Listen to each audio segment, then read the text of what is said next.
Hey everybody, you are watching Rock Titan TV. I am Scotty J. There will be no arachnophobia in the city of brotherly love tonight, because I am here with a spider that everybody loves, Spider-One. Well, not everybody, but everybody, thank you for that introduction. Absolutely. Powerman 5000. Yes, we're here. Yeah. A rare appearance in Philly.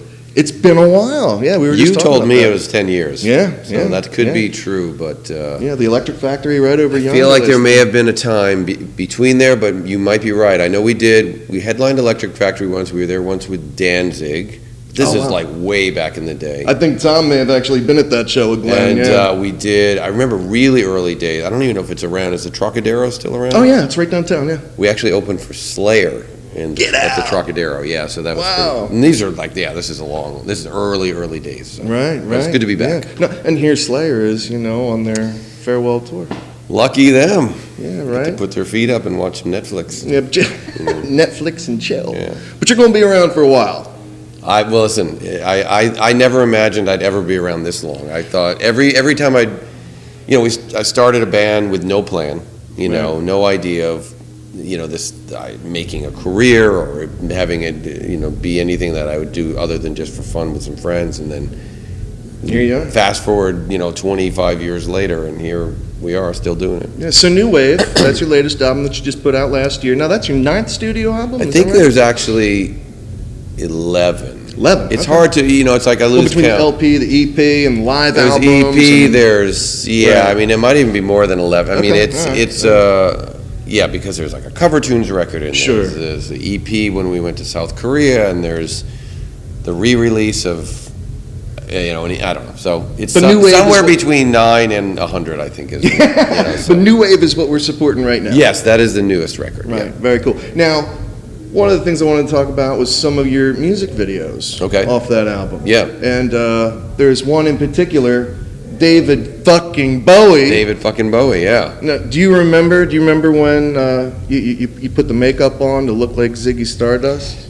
Yeah, well, listen, I'm going to tell you, that was awesome. That video we made, it's super simple, and it was literally one night, because it was sort of like a self-contained machine with everything we do, but I was sitting at home with my girlfriend watching TV, and I was like, you want to make a music video right now? Oh yeah. So we have a great camera, and she edits, and so we literally, anyone who's seen the video, it's super simple. Right, and we literally threw a black sheet on the floor, and I laid on the floor, and she stood above me with the camera filming me, and I was like, do you have any makeup? And she's like, yeah, and we drew the lightning bolt and did that, and then sat up all night editing it, and that's literally how that video came together. It was just, and we've done a lot of videos like that. The Sid Vicious video is a little more involved, but most of the videos will just be sitting around the house and go let's make a video. All right. Now I thought it was interesting, because you got Sid Vicious in a dress, David fucking Bowie. Yeah, right. Did you ever have a chance to meet any of those guys? No, unfortunately, no. I have a very short connection to David Bowie, but I never got to meet a good friend of mine is a photographer, and she followed Bowie around for a year and released a photo book of David Bowie, but I never got to meet him. But did he have any kind of influence on your career as a musician? Well, yeah, of course. I don't profess to have any talent anywhere near David Bowie, but just the spirit of what Bowie did to me was really important. I always was attracted to bands and artists that were a little left of center, a little bit weird, a little bit, there are certain bands that are like, hey, that guy's just like me, right?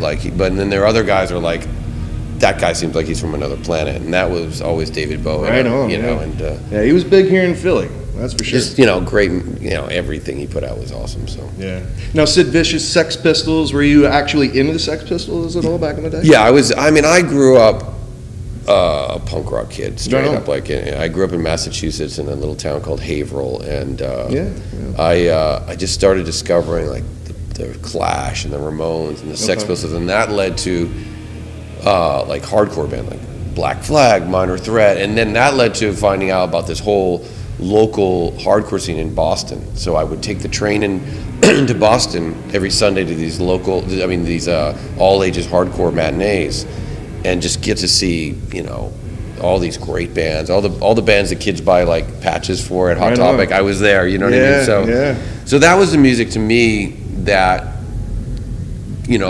inspired me to make music, because it was something I could wrap my head around. before that, as when you're a little kid, like everybody listens to the Beatles or Elton John or something, and I was like, I don't know how to fucking do that. Like but when I heard like the Ramones, and you could just hear the simplicity of it, it was more about the energy.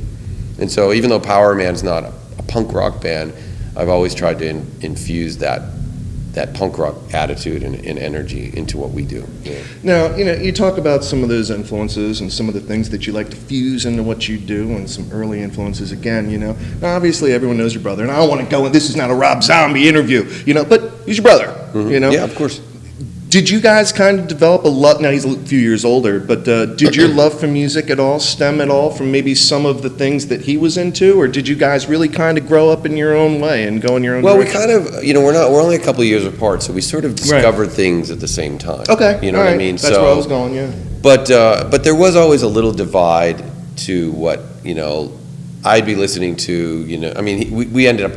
Everything kind of came together. We kind of love all the same things, whether it's music or movies or TV or comic books. We would just immerse ourselves in all that stuff because there wasn't really much to do in the town we grew up in. So we found all this other stuff. Well, speaking of which, though, you talk about the little town you grew up in. Did I understand that your parents were in a circus at one point? No, not a circus, but growing up on my mom's side of the family, there was a long line of Carnies. Okay, so carnival workers. So that is true. So when me and Rob were kids, we would work the carnivals in the summertime. You hung out with Carnies. The crazy thing, it's such a weird thing to think about now, but when we were kids, it just seemed normal. It was like, we work at a carnival. It was one of those stories I read. I'm like, really? Let's see if we can get Spider to debunk this. It's actually true. Wow, that's wild. That's wild. Now, one of the other videos that you did off New Wave, everybody again, New Wave, it's out, it's been out.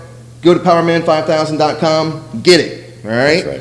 So, Cult Leader. Yeah. I thought that was really funny. Like when it first started up, obviously it's just kind of a movie in and of itself with different clips and then, with all the, the lyrics behind it and everything. But with the Pied Piper, kicking that video is another one sitting around the house going, you know what, I have an idea. Yeah. And the fact that it probably will be now, but if the fact that it hasn't been taken down for legal reasons is beyond me because it was just an idea. We weren't shooting a video, so I wanted to just take all these, not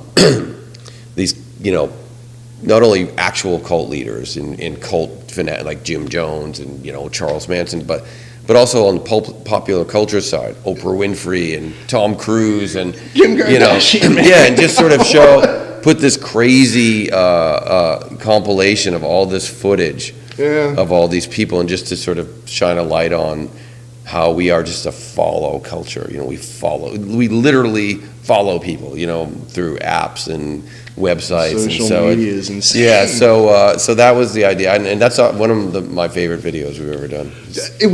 I got a kick out of watching. I'm like, oh my God, just the way it started off with the Pied Piper and just all the followers. Yep, that's right. He's like just leading them away. And the band is actually only in it for a moment. I just put some live footage of the band just in the bridge, and then that's it, and the rest is all that other stuff. Yeah, I lost my mind when I saw Kim Kardashian. It's like Charles Manson, Kim Kardashian. When you see there's a great moment in the video where it's a combination of Oprah Winfrey's audience freaking out because she just gave him a car or whatever, and like just dead bodies from Jim Jones's cult, and you just sort of like fuse those two images together, and your brain doesn't quite know what to think, Yeah. Well, one thing I want to touch on before I let you go, because I know you're hungry. I'm starving. I want to make I'm sure sure the mic is picking up my stomach growling. Yeah, right. A sound check. Yeah, I think the sound check actually picked up your stomach growling. I wouldn't doubt it. Yeah. We won't even talk about that. A little while ago, I listened to a very interesting podcast with Eddie Trunk, talking about how when artists like yourself are meeting the fans, and he's like, they don't really want to meet the fans. They don't have any interest in meeting you. It's like... Who said that? Eddie Trunk said that? Eddie Trunk said that. And I'm watching you out there, with your VIP fans, and I'm just like, dude, that's so freaking cool, It's weird that he would say that, because I don't feel that way.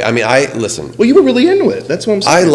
I like talking to... do I like the 600-pound drunk guy spitting in my face? No, like just screaming at me about something that I have no idea. No, but nobody likes that, right? But I do. I take a genuine interest in meeting people, because I think everyone has their own story, and it is interesting to find out how people got into the band or when they first heard the band, and also they remind me of things I've long forgotten about, like a certain show they saw or a tour, and so that's so cool, man. Yeah, I don't feel that way. I mean, I'm not like to all disclosure, I'm not the most social person, so I might not be out at the bar after the show hanging out doing shots with everybody, but in the right setting, like I just think it's like a really interesting and cool thing to do. Yeah. Well, I mean, and the reason I even brought that up is because, seeing you like that, it was so genuine. It wasn't like, oh God, these guys got the VIP, I gotta go meet them. Yeah, right. It didn't seem painful. No, we don't do. There's a lot of. I mean, we don't really do the VIP thing very often, but there is a sort of cattle call vibe to most VIPs. They're like, go through, shake the hand, take the picture, but we just kind of hang out for like 20 minutes or whatever, and just like. I feel like I'm asking them more questions than they're asking me, you know what I mean? So Right. just, Yeah, no, that's cool. Again, everybody, we are here with Spider One, Powerman 5000, new Wave is for sale, and go check out the tour dates. You got a number of tour dates. We're on, this tour wraps up in another 6 days. 6 days, okay. But we're back out in May, and then we're back out in July, and then back out in, so we're always out, so. All right. Yeah. Very cool, very cool. Thank you. Well, I appreciate your time. Absolutely. And, all right, man. Have a good show. Thanks, man. All right, man.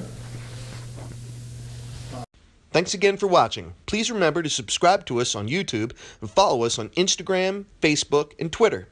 You can also catch us at www.rocktitan.tv.